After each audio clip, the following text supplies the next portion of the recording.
Second cranial nerve out of 12 pair of cranial nerves is optic nerve and its nature is sensory. जो optic nerves का nature होता है वो sensory होता है. And retina neurons consist optic nerves के retina के जो न्यूरॉन्स है वो क्या क्या कंसिस्ट करते हैं, rod cells, cone cells and bipolar cells along with ganglionic cells.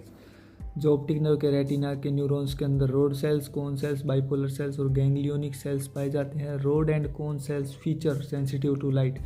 जो ऑप्टिक नर्व के रेटिना के न्यूरॉन्स के अंदर रोड और कोन सेल्स होते हैं वो सेंसिटिव टू लाइट यानी कि लाइट के प्रति सेंसिटिव होते हैं. Optic nerve ganglionic cells axon fibres leave eye ball through blind spot. जो ऑप्टिक नर्व के गैंग्लियोनिक सेल्स और एक्सोन फाइबर्स हैं वो आई बॉल को किस प्लेस के ऊपर एग्जिट करते हैं. ब्लाइंड स्पॉट एक ऐसा प्लेस है जहाँ पर वे एग्जिट करते हैं. Location of blind spot in eyeball. Eyeball के अंदर ब्लाइंड स्पॉट की जो लोकेशन है वो कहाँ पर है, at little medial to posterior pole. जो पोस्टीरियर पोल है उससे थोड़ा सा मिडल साइड के ऊपर ब्लाइंड स्पॉट पाया जाता है आईबॉल के अंदर.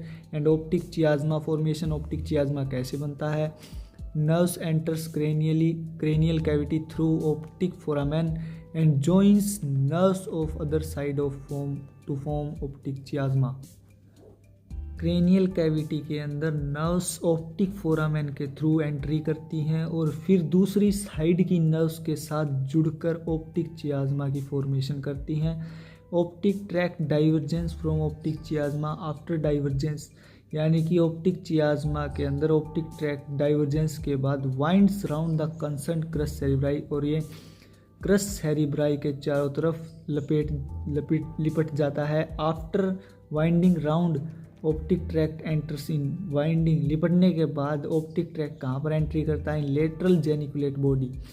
क्रस सेरिब्राई के चारों तरफ वाइंड होने के बाद optic tract lateral geniculate body के अंदर एंट्री कर जाता है. And object is seen by retina. जो भी हम ऑब्जेक्ट देखते हैं वो रेटिना की हेल्प से देखते हैं. Object after seen by retina image is formed on lateral half and medial half. जो ऑब्जेक्ट की जो इमेज होती है वो रेटिना के ऊपर कहाँ कहाँ पर फॉर्म होती है, एक आँख के लेटरल हाफ और दूसरी आँख के मीडियल हाफ के ऊपर. यानी कि अगर राइट साइड की आई के ऊपर लेटरल हाफ बन रहा है तो लेफ्ट साइड की आई के ऊपर मीडियल हाफ बनेगा. And lateral half is also known as temporal half. Lateral half को हम टेम्पोरल हाफ भी कहते हैं और medial half is also known as nasal half. And medial half को हम नेजल हाफ भी कहते हैं. Fibres pathway. जो फाइबर्स ऑप्टिक ट्रैक्ट के अंदर जो फाइबर्स का पाथवे वो कैसा होता है, fibres of nasal half of each retina cross at optic chiasma. जो नेजल हाफ की जो फाइबर्स होती हैं वो रेटिना के ऊपर ऑप्टिक चियाज्मा के ऊपर क्रॉस करती हैं and run along the optic tract of other side और दूसरी साइड के ऑप्टिक ट्रैक्ट के अलोंग रन करती हैं. Temporal half retina fibres feature do not cross. जो टेम्पोरल हाफ रेटिना की फाइबर्स हैं वो कभी भी एक दूसरे को क्रॉस नहीं करती हैं, लेकिन जो नेजल हाफ की रेटिना की फाइबर्स होंगी वे एक दूसरे को ऑप्टिक चियाज्मा के ऊपर दूसरी साइड क्रॉस करेंगी. Fibres carrying impulse from a visual field reach together to same cortical centre. जो फाइबर्स होती हैं जो इम्पल्स को विजुअल फील्ड तक एक दूसरे तक लाती हैं वो एक कॉर्टिकल सेंटर में जा करके अपनी इंफॉर्मेशन को सेंड करती हैं. Each optic tract winds round the respective cerebral peduncle. जो हर एक ऑप्टिक ट्रैक्ट है वो सेरिब्रल पेडंकल के चारों तरफ वाइंड राउंड हो जाता है. And visual path. What is visual path, for recognition of object यानी कि हमें ऑब्जेक्ट को रिकॉग्नाइज करना है तो fibres and in lateral geniculate body. जो विजुअल पाथ की फाइबर्स होती हैं वो लेटरल जेनिकुलेट बॉडी के अंदर जाके एंड हो जाती हैं. Neurons axon pathway. जो विजुअल पाथ के अंदर न्यूरॉन एक्सोन्स का पाथवे वो कैसा होता है, neurons of lateral geniculate body.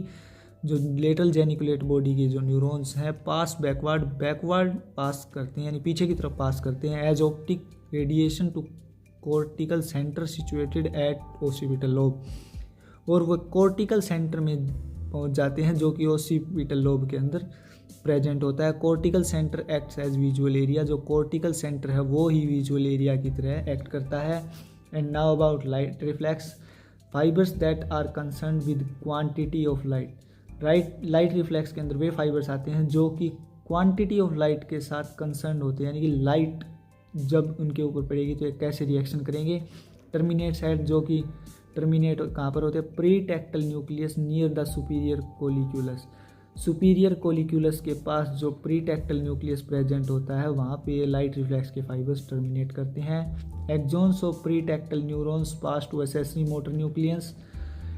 जो एक प्री टेक्टल न्यूरॉन्स के जो एक्सॉन्स होते हैं वो एक्सेसरी मोटर न्यूक्लियस के थ्रू पास करते हैं। And accessory motor nucleus is also known as, जो एक्सेसरी मोटर न्यूक्लियस है उसका दूसरा नाम क्या होता है, Edinger Westphal nucleus. Accessory motor nucleus का दूसरा नाम एडिंगर वेस्टफाल न्यूक्लियस होता है। Axons of cells of Edinger Westphal nucleus go out of brain with oculomotor nerve. जो एडिंगर वेस्टफाल न्यूक्लियस के जो एक्सॉन्स होते हैं वो ब्रेन से बाहर ओक्यूलोमोटर नर्व के थ्रू जाते हैं। After getting out with oculomotor nerve axons go to ciliary ganglion. जो एडिंगर वेस्टफाल न्यूक्लियस के जो सेल्स के एक्सॉन है वो ओक्यूलोमोटर के थ्रू ब्रेन से बाहर निकलकर सीलियरी गैंग्लियन के पास चले जाते हैं। Ciliary ganglion are situated at back of the eyeball.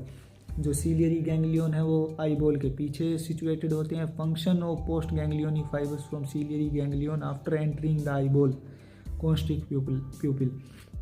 Post ganglionic fibres का सीलियरी गैंग्लियन से बाहर आने के बाद आईबॉल के अंदर एंट्री करने के बाद उनका क्या काम होता है, कॉन्स्ट्रिक्ट प्यूपिल, ये प्यूपिल को कॉन्स्ट्रिक्ट करते हैं।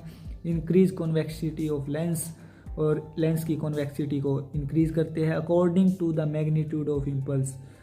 जो भी इम्पल्स का मैग्नीट्यूड होता है, यानी कि ब्रेन से जो भी मैसेज रिसीव होता है उसके हिसाब से ये लेंस की कन्वेक्सिटी को इंक्रीज और डिक्रीज करते हैं। और अगर हम बात करें सोमैटिक रिफ्लेक्स की, तो somatic reflex fibres terminate at superior colliculus. जो सोमैटिक रिफ्लेक्स के फाइबर्स होते हैं वो सुपीरियर कोलिक्यूलस के ऊपर आकर टर्मिनेट हो जाते हैं। फ्रॉम सेल बॉडीज एक्सॉन्स में पास क्रेनियली। और सोमैटिक रिफ्लेक्स की जो सेल बॉडीज़ के एक्सॉन्स होते हैं वो क्रेनियली पास कर सकते हैं। And after passing cranially axons में act as eye motor cranial nerves as tectobulbar tract to the cells. जो सोमैटिक रिफ्लेक्स के जो एक्सॉन्स होते हैं वो क्रेनियली पास होने के बाद आँख के लिए मोटर क्रेनियल नर्व्स और टेक्टोबल्बर ट्रैक्ट की तरह काम करते हैं। Motor cranial nerves of I R, जो क्रेनियल नर्व्स की जो मोटर क्रेनियल नर्व्स होती हैं आँख के अंदर वो कौन कौन सी होती है, ओक्यूलोमोटर, ट्रोक्लियर एंड एब्ड्यूसेंट। आँख के अंदर मोटर क्रेनियल नर्व्स होती हैं oculomotor nerve, trochlear nerve and abducent nerve. After passing cranially as tectobulbar tract, fibers go caudally as fibers of tectospinal tract to ventral horn cells। और cranially पास होने के बाद जो टेक्टोबल्बर ट्रैक्ट की फाइबर्स होती हैं वो कोडली यानी कि पीछे की तरफ जाती हैं as fibres of tectospinal tract. Tectospinal tract की फाइबर्स के रूप में वेंट्रल हॉर्न सेल्स तक ये चली जाती हैं। In response to light generalise response that occur by somatic reflex path motor response. Light के रिस्पॉन्स में जो भी सोमैटिक रिफ्लेक्स पाथ बना होता है उसे ही हम मोटर रिस्पॉन्स कहते हैं। And characteristics of optic nerve. Optic nerve की क्या क्या कैरेक्टरिस्टिक होती हैं। Not a true cranial nerve. Optic नर्व को एक ट्रू क्रेनियल नर्व नहीं कहा जाता। Why not a true cranial nerve, क्यों नहीं कहा जाता, क्योंकि because developed as a lateral diverticulum of forebrain, क्योंकि यह फोरब्रेन की एक लेटरल डाइवर्टिकुलम की तरह डेवलप होती है। रीजनरेशन कैपेबिलिटी, क्योंकि इसके अंदर रीजनरेशन कैपेबिलिटी होती है। Due to lack of neurolemmal sheath, इसके अंदर न्यूरोलेमल शीथ की भी कमी होती है। And enclose by all 3 meningeal layers. और जो ये ऑप्टिक नर्व होती है ये तीनों की तीनों मेनिंजियल लेयर्स से एनक्लोज होती है, जो कि होती हैं ड्यूरामेटर, अरेकेनोइड एंड पायामेटर।